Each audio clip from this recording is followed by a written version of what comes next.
وزير الصناعة يكلف التنمية الصناعية بالعمل 6 أيام في الأسبوع. قام الفريق مهندس كامل الوزير نائب رئيس مجلس الوزراء للتنمية الصناعية وزير النقل والصناعة بزيارة مقر الهيئة العامة للتنمية الصناعية بالقاهرة الجديدة، حيث كان في استقباله رئيس وقيادات الهيئة. بدأت الزيارة بتفقد الوزير لمركز خدمة العملاء، حيث اطلع على آلية وخطوات وإجراءات تقديم الخدمات للمستثمرين والآليات الخاصة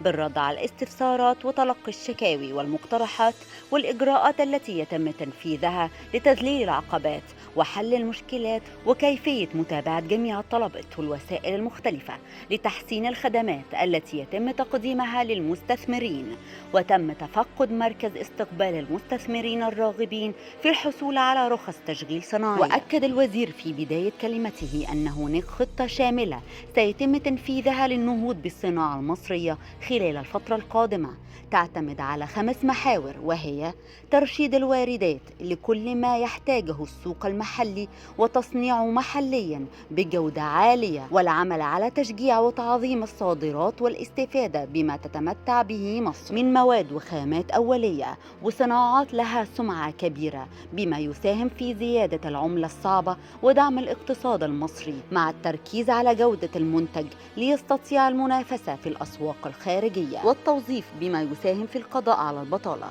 والاهتمام بتدريب وتأهيل القوى البشرية والعمالة الفنية للارتقاء بمستواها وحرفيتها، مما ينعكس على جودة الصناعة وتصديرها للخارج لجلب العملة الصعبة، والتصديق الفوري لإعادة تشغيل ومساعدة المصانع المتعثرة على امتداد النشاط وزيادة مساحته وفق إجراءات سريعة ودقيقة. وأضاف إنه من هذا المنطلق فإن هناك أهمية كبيرة لتطوير الهيئة نظرا لمسؤوليتها في تنفيذ السياسات الصناعية التي وضعتها وزارة الصناعة لتحفيز وتشجيع الاستثمار في القطاع الصناعي، ووضع وتنفيذ سياسات تنمية الأراضي للأغراض الصناعية وإتاحتها للمستثمرين، وتسهيل وتبسيط إجراءات الحصول على التراخيص الصناعية، مع الاهتمام الكبير الذي يوليه الرئيس عبد الفتاح السيسي والحكومة المصرية للنهوض بقطاع الصناعة في مصر واستعادة سمعة المنتجات المصرية وتلبية احتياجات السوق المحلي والتوسع في التصدير للخارج،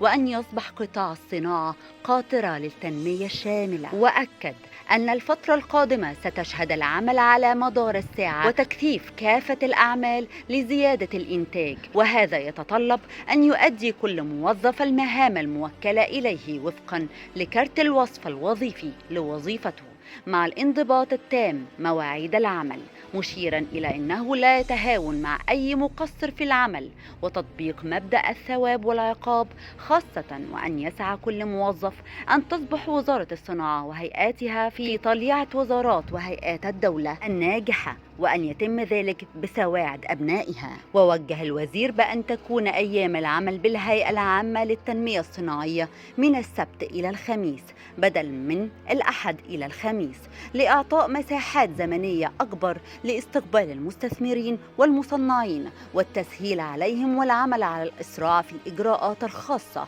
بتراخيص المصانع وحل المشكلات الخاصة بها، خاصة وإننا في مرحلة دقيقة من عمر الصناعة المصرية التي يجب أن يعمل الجميع على أن تنطلق وتنهض لدعم الاقتصاد القومي وتوفير فرص العمل، خاصة وأن مصر لديها من المقومات البشرية والمواد الخام والتكنولوجيا بما يؤهلها لذلك، بالإضافة إلى أن مصر سوق استهلاكي كبير يساهم في النهوض بالصناعة لسد الاحتياجات المحلية ثم التصدير للخارج. واشترك معنا ليصلك كل ما هو جديد. كان معكم بسمة مجدي.